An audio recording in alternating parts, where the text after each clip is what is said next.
very honored to introduce Reverend Osagyefo Uhuru Sekou, who is a real leader and an inspiration to all of us in this movement. From Ferguson, a person who has been an intellectual, public intellectual, who's spoken broadly about the issues that are of great concern to us. And I'll let you read his introduction rather than read it to you. But I will tell you that we are most honored to have to present him before you. There he is.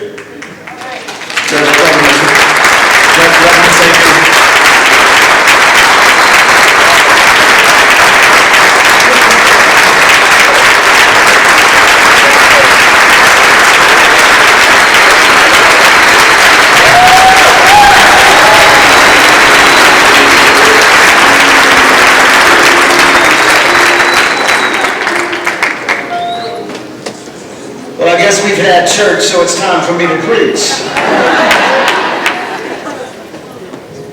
I want to say thank you to so many of my friends who are in the room. Sister President, thank you. I have been following you, and I just want to say thank you. This union has been an inspiration to unions around the country. There is something powerful when a predominant group of black women begin to organize.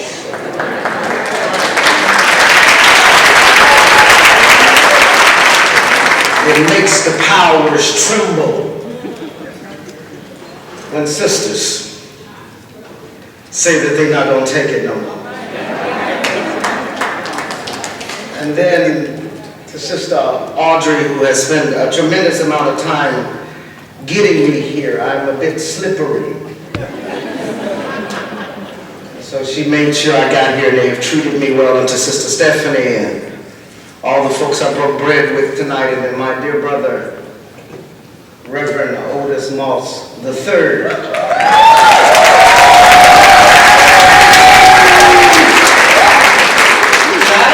Reverend Moss, because he's tall and good looking. And they talk real pretty, but I have to acknowledge his presence.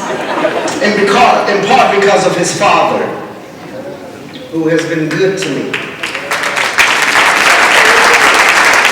And has provided me counsel and wisdom in this historical moment. And then I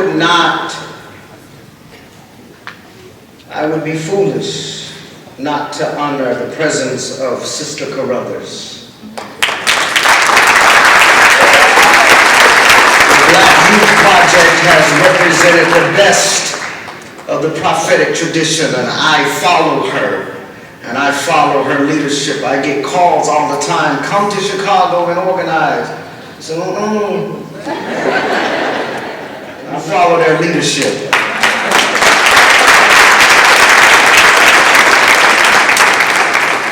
And then I have a special guest with me today. In 2011, I went to Palestine. And I was there about 15 minutes, and I got it. I said, oh, y'all the niggas. Now tell me where you party, because I know you can't live under this kind of oppression and not party. And it was in Palestine where I was reminded of the power of militarization, the power of demonization of everyday people, and the dignity of their resistance. In Arabic, I am falahi, I am a peasant. I come from working class people. I'm from a town called Zen, Arkansas, with 11 houses and 35 people. My grandfather, the elder James Thomas. I am a third generation ordained elder in the Church of God in Christ, and I will attempt to be uncharacteristically brief.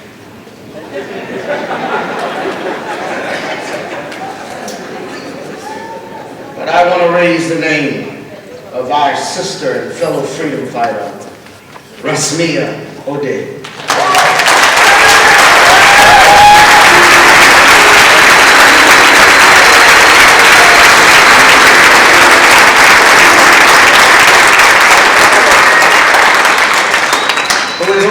some 750 Arab women in the city of Chicago, and is facing the brutality of the American criminal justice system. And we shall defend her. And we shall stand with her.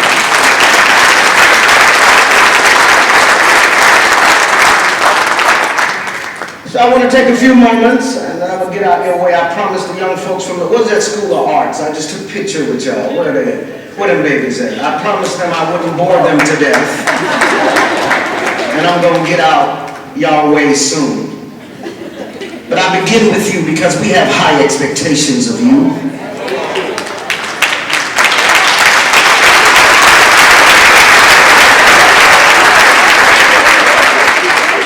See, you're not simply here because you're smart, because there's been a long tradition of black people who have been smart but did not have opportunity. W.E.B. Du Bois got a PhD from Harvard but couldn't teach there.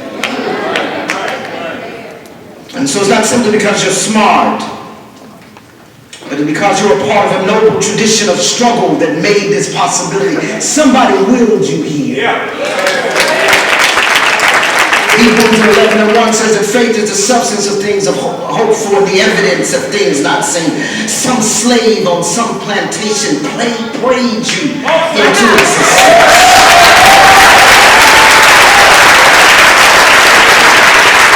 There's some old black woman who scrubbed white folks' floors in Chicago who prayed you into existence.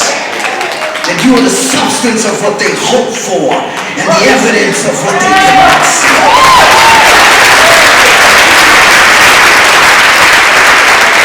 And so we have high expectations of you to be part of this rich and noble tradition. And if I might just take a few moments to talk about Martin Luther King in the age of Ferguson. Come on. My God. And for us to understand this historical moment in which we're in, I am careful to name it the age of Ferguson versus the age of Black Lives Matter, because Black Lives Matter is a prayer, it is a supplication, it is an aspiration that only the historians will be able to determine whether or not that this was the age in which Black life actually mattered. But we are in the age of Ferguson, and by the age of Ferguson, I mean that some poor black kids in a town that most of us never heard of put their bodies on the line and made them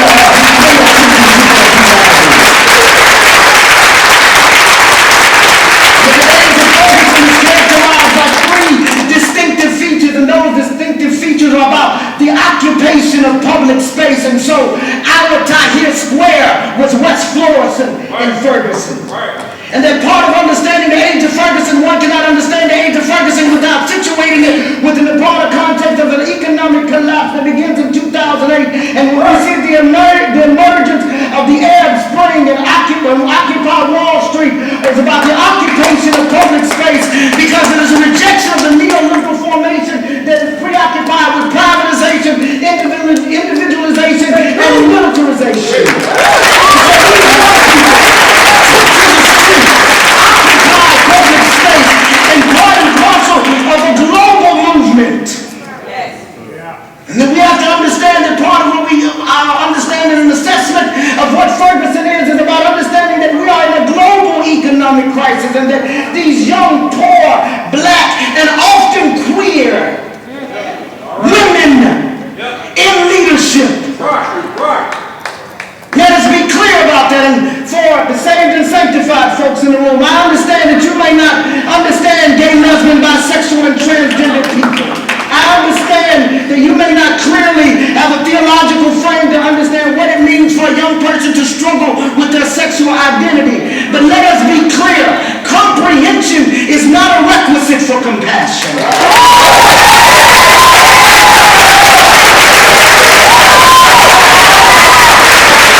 system's working just fine.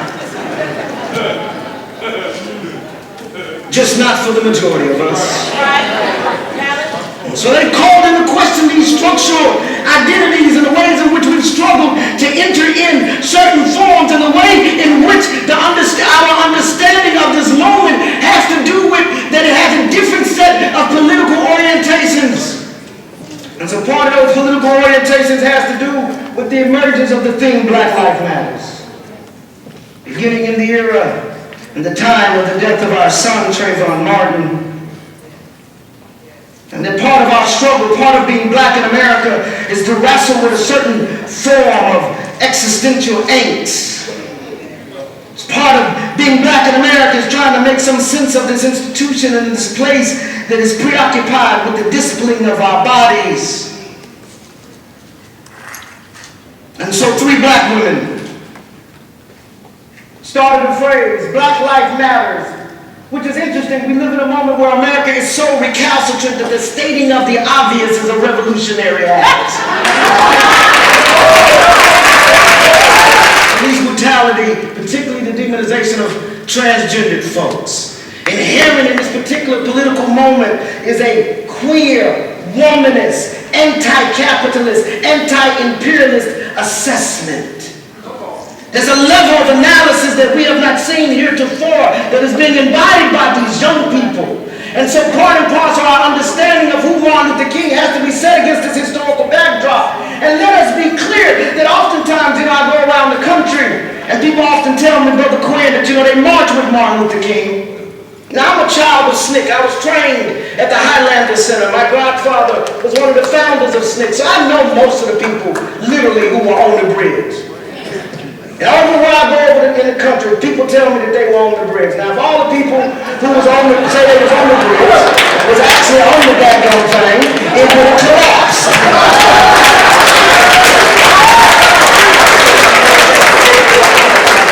And so part of understanding the legacy of Martin Luther King in this historical moment has to do with a truth-telling. We cannot lie to the Black Youth Project and tell them that everybody over 40 marched with Martin Luther King and that every black church was committed to the civil rights movement. It's in fact here in Chicago, when Martin King died, the black Pope John X. Jackson changed the address on his street because he didn't want his church to be on Martin Luther King Boulevard.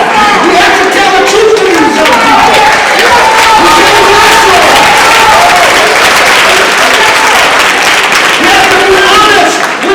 About our failures and our foibles and the ways in which even internal to our movements that we betrayed the best of our tradition. James Lawson, who trained me in militant nonviolent civil disobedience, said that less than 10% of clergy in any city they went to supported the movement. So stop lying to these people. Tell them the truth. And be honest with them. And let them know about the capacity of what it means to do struggle and what it means to wrestle in definitive ways in this particular moment. And to be sure that Sister Carruthers and others face the same political constraints that Martin Luther King faced. For those 2 political strengths emerged out of 2 political moments. One had to do with the conservatism of the black church.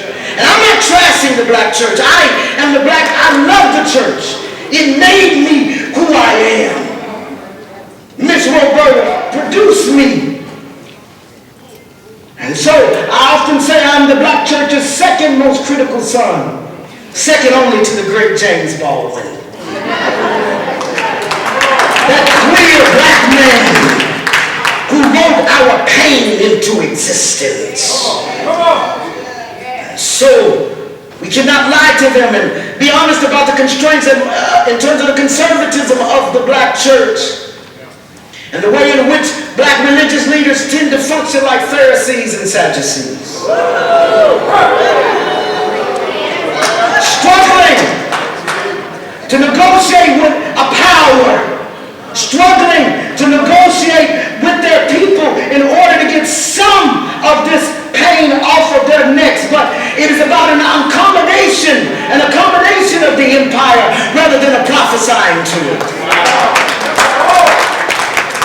And so let us be clear that part of the tradition of the black prophetic church has to deal with these constraints of conservative religious leaders and the way in which oftentimes in our contemporary moment, religious leaders are more concerned with being next to politicians than prophesying to them.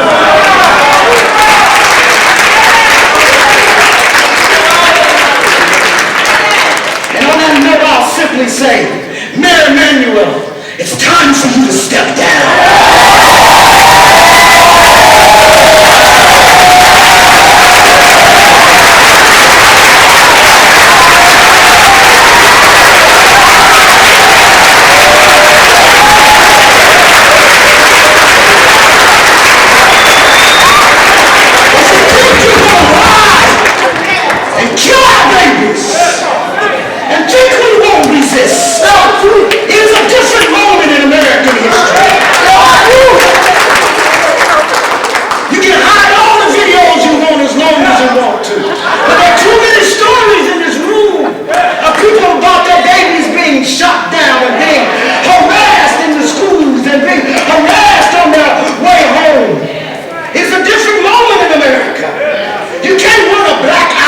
In an American city and not think that these young people are not going to exist.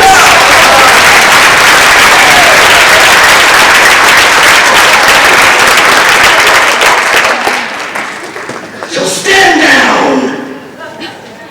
Have integrity. You will be all right.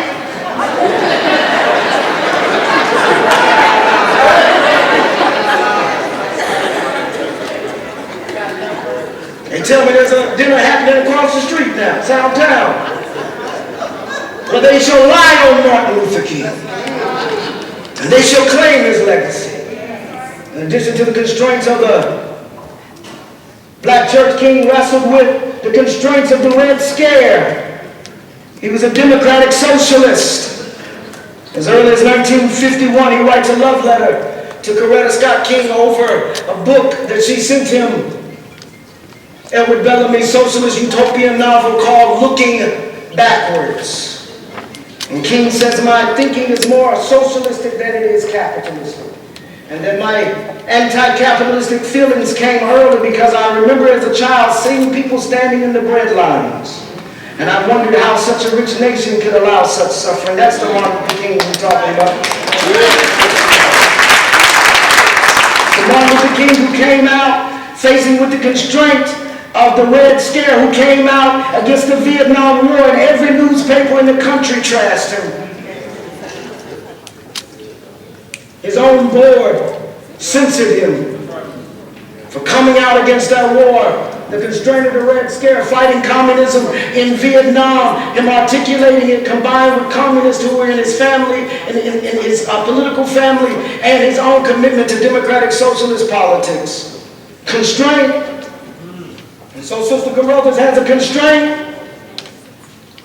Black leadership, particularly black male and old leadership, don't want to listen to a young woman. They don't want to listen to these young folks.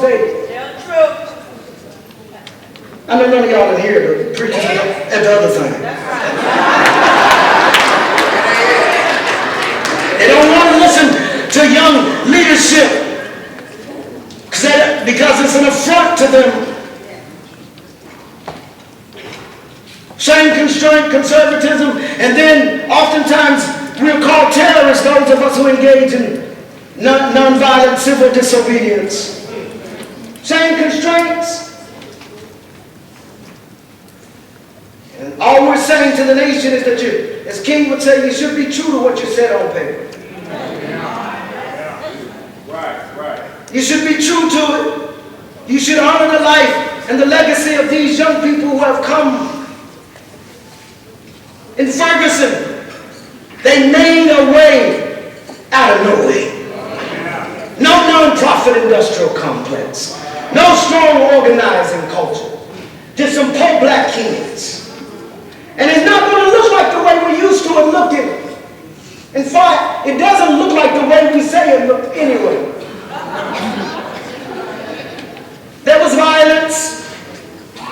here in Chicago. King hit in the head with a rock. There were riots in the 60s. Don't lie to them, don't act like it wasn't there. In fact, those of us who practice militant nonviolence, civil disobedience, we depend on violence. We depend on the state to engage in a critical form of violence, to make a moral drama, to prick the conscience of the nation. Now the question is whether or not the nation still has a conscience.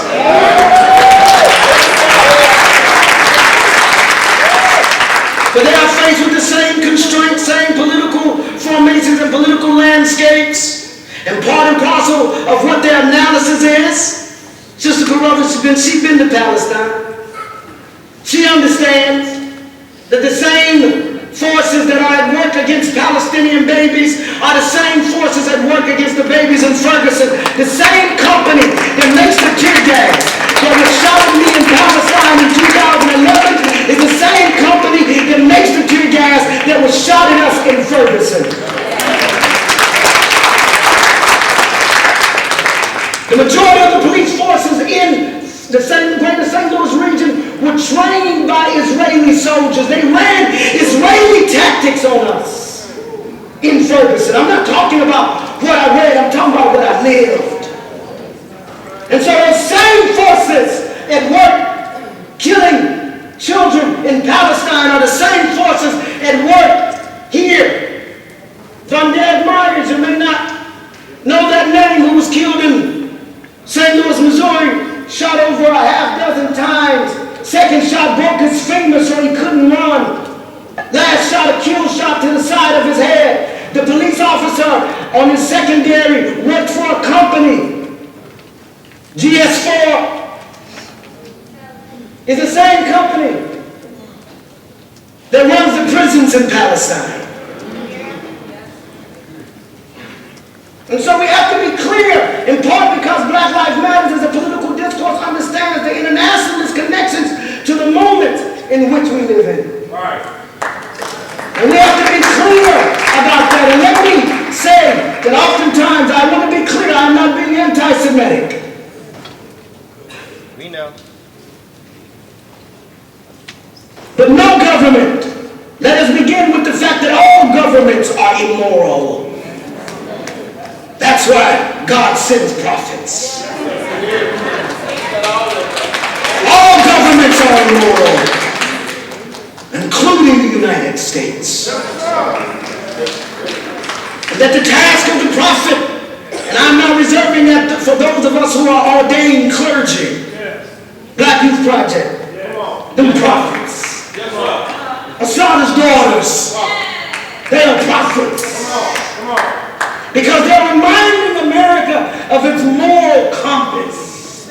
It is saying to the nation that you have gone astray, that we have a moral and ethical obligation to stand in solidarity with those who suffer. The Chicago Teachers Union, an organization filled with Black prophetic women.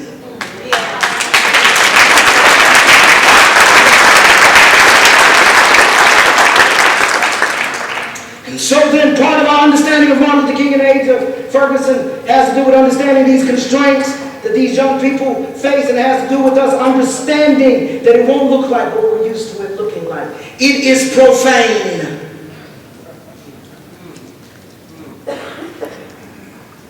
They say fuck the police. Now, if you are more concerned with young people saying fuck the police than the profane conditions that they live in. Something is wrong with you.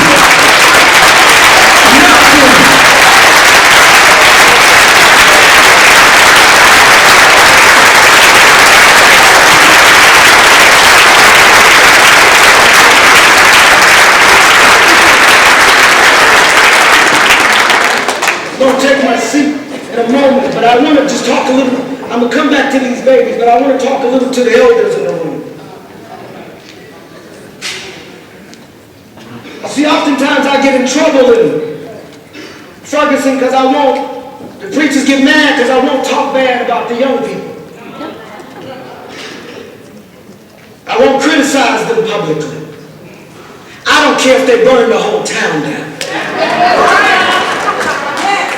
They are mine. And I will defend them.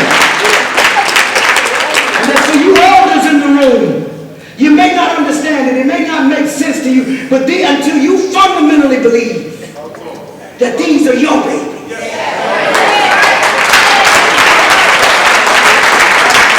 Until you fundamentally believe, their pants may be sagging, gold teeth.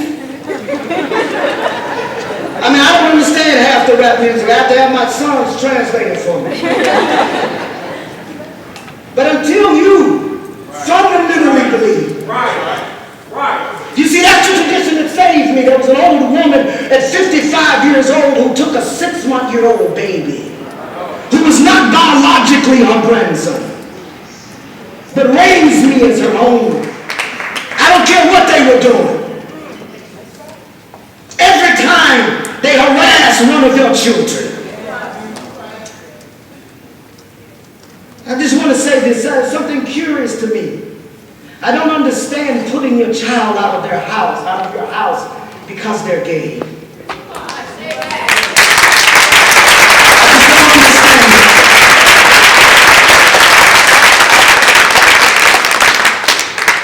Because they are ours. They belong to us. We produce them. They are the answer to our prayers. All of you parents in here have told your babies, I struggled so hard so you wouldn't have to struggle. They're ours. They belong to us. And then for the white folks in the room, you know, there's this postmodern obsession with individualism and the ways in which they got this curious phrase they call it allies. But the great Ruby Sales says we don't need allies, we need freedom fighters.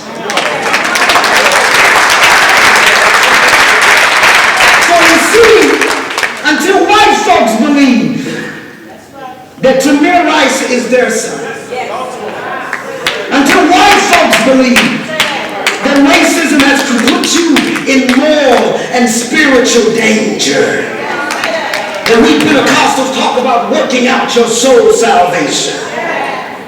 So when white folks come and do this work and put their bodies on the line, you're working out your own soul salvation, that you are shedding the moral danger of white supremacy. And finally, to these babies, I begin where I ended. I end where I started. We have high expectations. We believe so much in you.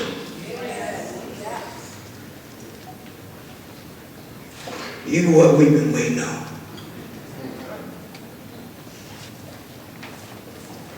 And the mere fact that you show up to school, having been through what you've been through, just to get in your way. You gotta just give me a standing ovation.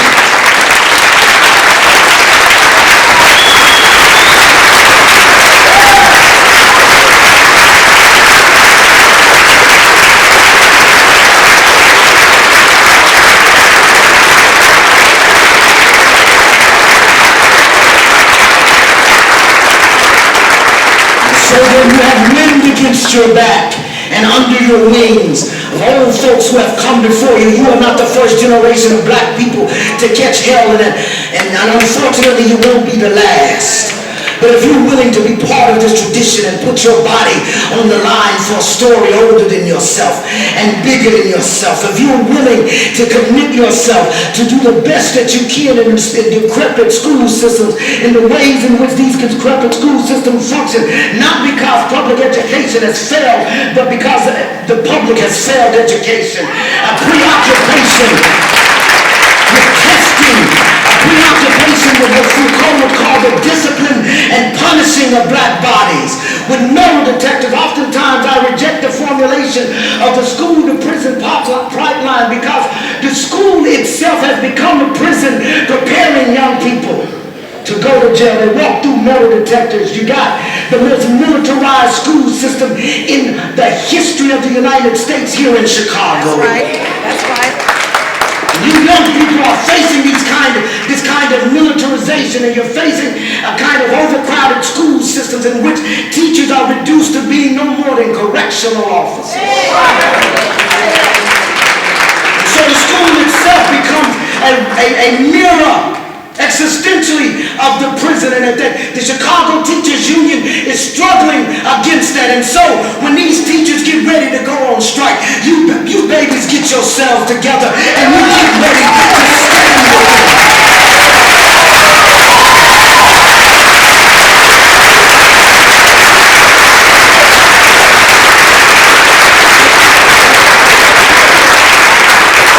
I'm challenging all you preachers in this room when these teachers get ready to go on strike to open up your church so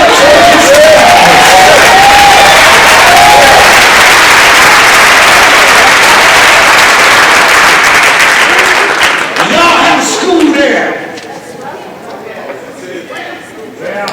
But you should have a mass movement of freedom schools. And you keep these babies ready. And while some of y'all on the strike line, others of y'all are in these churches organizing and getting these babies together and loving on their parents and creating the skills and resources necessary for these young people to flourish. Because you have a moral and ethical obligation, because I take seriously the legacy of the world's most famous Palestinian, a Jew named Jesus, from a place that nothing but